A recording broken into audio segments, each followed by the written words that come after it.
Hello friends, welcome to career talks. ഇന്നത്തെ വീഡിയോയിൽ നമ്മൾ പറയുന്നത് ഇപ്പോൾ നിലവിൽ +2 പഠിച്ചുകൊണ്ടിരിക്കുന്ന കുട്ടികൾ പുറത്ത് BSc നഴ്സിങ്ങിന് അഡ്മിഷൻ എടുക്കാൻ പോകുന്നവർക്ക് വേണ്ടിയിട്ടുള്ളതാണ്. ഒരുപാട് രക്ഷിതാക്കൾക്കും അതുപോലെ സ്റ്റുഡൻസിനുള്ള ഡൗട്ടാണ് പുറത്ത് അഡ്മിഷൻ എടുക്കുമ്പോൾ എന്തൊക്കെ കാര്യങ്ങളാണ് ശ്രദ്ധിക്കേണ്ടത് എന്നുള്ളത്. അപ്പോൾ ഈ വീഡിയോയിൽ മൊത്തം നമ്മൾ ആ കാര്യങ്ങളെ കുറിച്ചിട്ടാണ് നമ്മൾ ഡിസ്കസ് ചെയ്യുന്നത്. ആദ്യത്തെ ഒരു കാര്യം നിങ്ങൾ ശ്രദ്ധിക്കേണ്ടത്, നമ്മളൊരു കോളേജിൽ അഡ്മിഷൻ എടുക്കാൻ പോകുമ്പോൾ ആ കോളേജിന് കൃത്യമായിട്ടുള്ള എല്ലാ അഫിലിയേഷനും ഉണ്ടോ എന്നുള്ളത് നമ്മൾ ഉറപ്പുവരുത്തണം.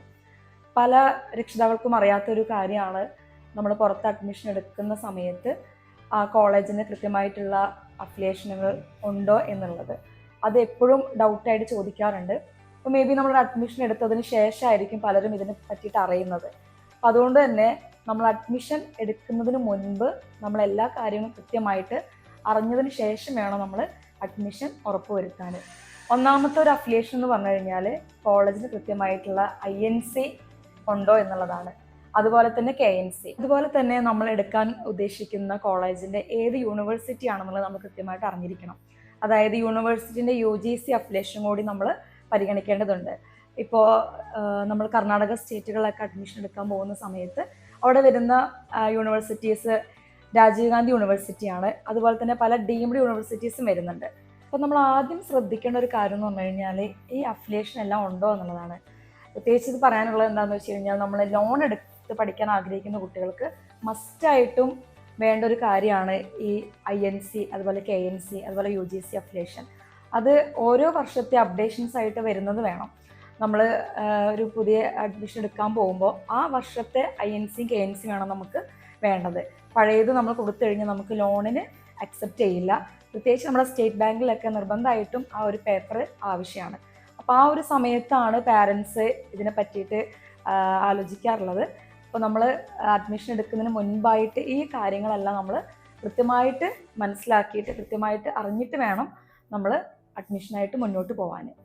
പിന്നെ മറ്റൊരു കാര്യം പറയാനുള്ളത്, പല രക്ഷിതാക്കളും ചോദിക്കാറുണ്ട് എത്രയാണ് BSc നഴ്സിങ്ങിന് ഫീസ് വരുന്നതെന്നുള്ളത്. അപ്പോൾ ഇപ്പം നമ്മൾ ഏജൻസി ആയിട്ടൊക്കെ കോണ്ടാക്ട് ചെയ്യുമ്പോൾ പലർക്കും പല ഫീസായിരിക്കും വരുന്നത്. അപ്പോൾ ചില ഏജൻസിൻ്റെ അടുത്ത് നമ്മൾ പോകുമ്പോൾ അവർക്കൊരു 8 ലക്ഷം രൂപയുടെ പാക്കേജ്, അടുത്തൊരു ഏജൻസിൻ്റെ അടുത്ത് നമ്മൾ പോകുമ്പോൾ ചിലപ്പോൾ അത് 10 ലക്ഷം രൂപയായിരിക്കാം. അങ്ങനെ പല ഫീസുകളുണ്ട്. അപ്പോൾ പാരൻസിൻ്റെ ഒരു ധാരണ ഏജൻസിയുടെ അടുത്തുള്ള ഫീസിലൊരു ചേഞ്ചസ് ആണെന്നുള്ളതാണ്. അങ്ങനെയല്ല, നമുക്ക് കോളേജുകളുടെ ഫെസിലിറ്റീസ് മാറുമ്പോൾ അതിൽ ഫീസിൽ ചേഞ്ചസ് വരുന്നുണ്ട്. അതായത് ഇപ്പോൾ നമുക്കൊരു 7 lakh മുതൽ അല്ലെങ്കിൽ ഒരു 6 lakh മുതൽ നമ്മൾ ഒരു 15 lakhs വരെ നമുക്ക് ഇതിൻ്റെ ഒരു ഫീസിൽ ചേഞ്ചസ് വരുന്നുണ്ട്. അത് എപ്പോഴും നിങ്ങളുടെ എടുക്കാൻ പോകുന്ന നമ്മളുടെ BSc നഴ്സിങ്ങിന് നമ്മൾ അഡ്മിഷൻ എടുക്കാൻ പോകുന്ന കോളേജിൻ്റെ ഫെസിലിറ്റിക്ക് അനുസരിച്ചിട്ടാണ് എപ്പോഴും ഫീസ് വരുന്നത്. ഇപ്പോൾ നമ്മൾ പഠിക്കുന്ന കോളേജും അതുപോലെ അതിൻ്റെ ഫെസിലിറ്റീസും എല്ലാം ഈ ഒരു ഫീസിലായിട്ട് വ്യത്യാസപ്പെടുന്നുണ്ട്. ഇപ്പോൾ 7 ലക്ഷം രൂപയ്ക്ക് നിങ്ങൾ പഠിച്ചിറങ്ങുന്ന ആ ഒരു ഫെസിലിറ്റി ആയിരിക്കില്ല നിങ്ങൾ 15 ലക്ഷം രൂപയ്ക്ക് പഠിച്ചിറങ്ങുന്നത്. അപ്പോൾ അതാണ് ആ ഫീസിലൊരു ചേഞ്ചസ് വരുന്നത്. അപ്പോൾ പല പാരൻസും ചോദിക്കാറുണ്ട്, അത് സെയിം യൂണിവേഴ്സിറ്റിയാണ്. ഇപ്പോൾ നമുക്ക് കർണാടക സ്റ്റേറ്റിൽ തന്നെ വരുന്നത് രാജീവ് ഗാന്ധി യൂണിവേഴ്സിറ്റി തന്നെയാണ്. പക്ഷേ ഫീസ് ചില സ്ഥലത്ത് 7 ലക്ഷം, ചില സ്ഥലത്ത് 15 ലക്ഷം രൂപയാണ്, അല്ലെങ്കിൽ 10 ലക്ഷം രൂപയാണ്. അപ്പോൾ നമുക്കത് ഫീസിൻ്റെ ഘടനയ്ക്കനുസരിച്ച് നമുക്ക് എന്ത് വരുന്നുണ്ട്, അതിൽ ഫെസിലിറ്റിക്ക് മാറ്റം വരുന്നുണ്ട്. അപ്പോൾ നമുക്ക് ഓൺ ഹോസ്പിറ്റലുള്ള കോളേജുണ്ട്. ഓൺ ഹോസ്പിറ്റലുള്ള കോളേജൊക്കെ ആണെന്നുണ്ടെങ്കിൽ നമുക്ക് ഒരു 10 ലക്ഷം അല്ലെങ്കിൽ 9 ലക്ഷം രൂപയ്ക്കൊക്കെ വിത്ത് ഫുഡ് ആൻഡ് അക്കോമഡേഷൻ അടക്കം നമുക്ക് പഠിച്ചിറങ്ങാൻ പറ്റാവുന്നതാണ്. ഇനി മെഡിക്കൽ കോളേജ് ആണെങ്കിൽ അതിൽ കുറച്ചും കൂടി ഗ്രേഡ് കൂടും. അപ്പോൾ നമുക്കൊരു 12-13 ലക്ഷം രൂപ ഓൾമോസ്റ്റ് ആ ഒരു റേഞ്ചിലാണ് വരുന്നത്. ഇനി ഹോസ്പിറ്റൽ ഇല്ലെങ്കിൽ നമുക്ക് വരുന്നത് ഒരു 7 lakh മുതൽ തന്നെ നമുക്ക് സ്റ്റാർട്ട് ചെയ്യുന്നുണ്ട്.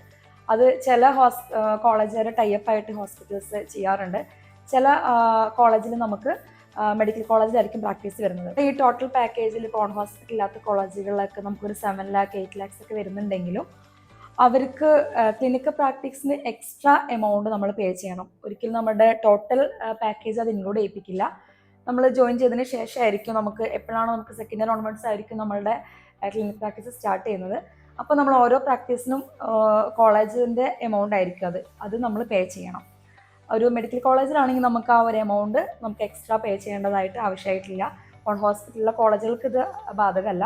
ഹോസ്പിറ്റൽ ഇല്ലാത്ത പുറത്ത് പോയി നമ്മൾ ക്ലിനിക്കൽ പ്രാക്ടീസ് ചെയ്യുന്ന കോളേജുകൾക്ക് എക്സ്ട്രാ പേയ്മെൻറ്റ് നമ്മൾ പല കോളേജിലും ഈടാക്കുന്നുണ്ട്.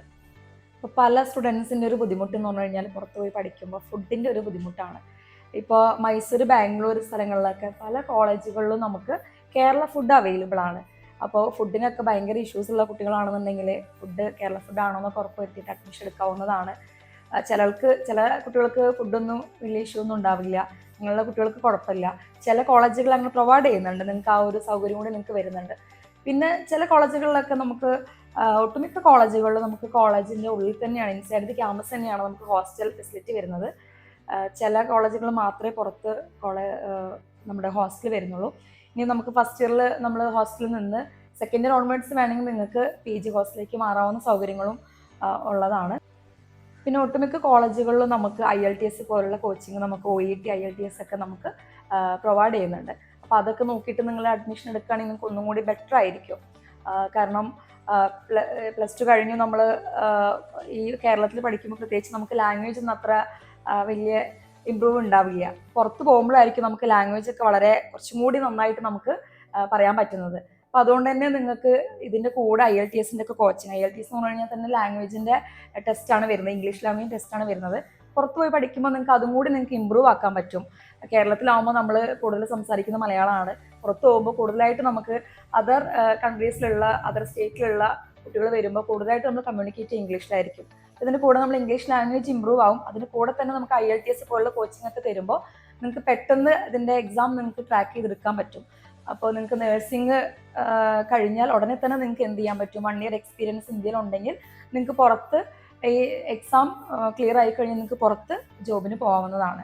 അപ്പോൾ അതും കൂടി നിങ്ങളൊന്ന് പരിഗണിക്കുകയാണെങ്കിൽ, കൺസിഡർ ചെയ്യുകയാണെങ്കിൽ നിങ്ങൾക്ക് ഒന്നും കൂടി ബെറ്റർ ആയിരിക്കും നിങ്ങളുടെ ഫ്യൂച്ചറിന് വരുന്നത്.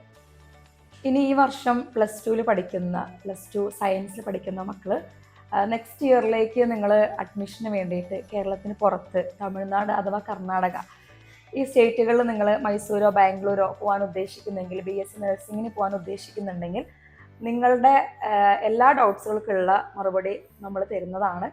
നിങ്ങൾ ഈ കാണുന്ന വാട്സപ്പ് നമ്പറിലേക്ക് നിങ്ങൾക്ക് മെസ്സേജ് ചെയ്തോ അല്ലെങ്കിൽ കോൾ ചെയ്തോ നിങ്ങൾക്ക് ചോദിക്കാവുന്നതാണ്. നിങ്ങളുടെ ബഡ്ജറ്റിനനുസരിച്ചിട്ട് അഫോർഡബിൾ ഫീസിന് ഏറ്റവും ബെസ്റ്റ് കോളേജിന് നമ്മൾ സജസ്റ്റ് ചെയ്ത് തരുന്നതാണ്. അപ്പോൾ ഈ വർഷം +2 പഠിക്കുന്ന കുട്ടികൾ നെക്സ്റ്റ് ഇയറിലേക്ക് BSc നഴ്സിങ്ങിന് അഡ്മിഷന് വേണ്ടിയിട്ട് കർണാടക സ്റ്റേറ്റിലോ അഥവാ തമിഴ്നാട് സ്റ്റേറ്റിലോ അഥവാ കേരളത്തിലോ അഡ്മിഷൻ നോക്കുന്നുണ്ടെങ്കിൽ നിങ്ങളുടെ എല്ലാ ഡൗട്ട്സുകൾക്കുള്ള മറുപടി നമ്മൾ പറഞ്ഞു തരുന്നതാണ്. അപ്പോൾ നിങ്ങൾക്ക് എന്തെങ്കിലും ഡൗട്ട്സ് ഉണ്ടെങ്കിൽ നിങ്ങൾ ഈ കാണുന്ന നമ്പറിൽ വാട്സപ്പ് ചെയ്യാം.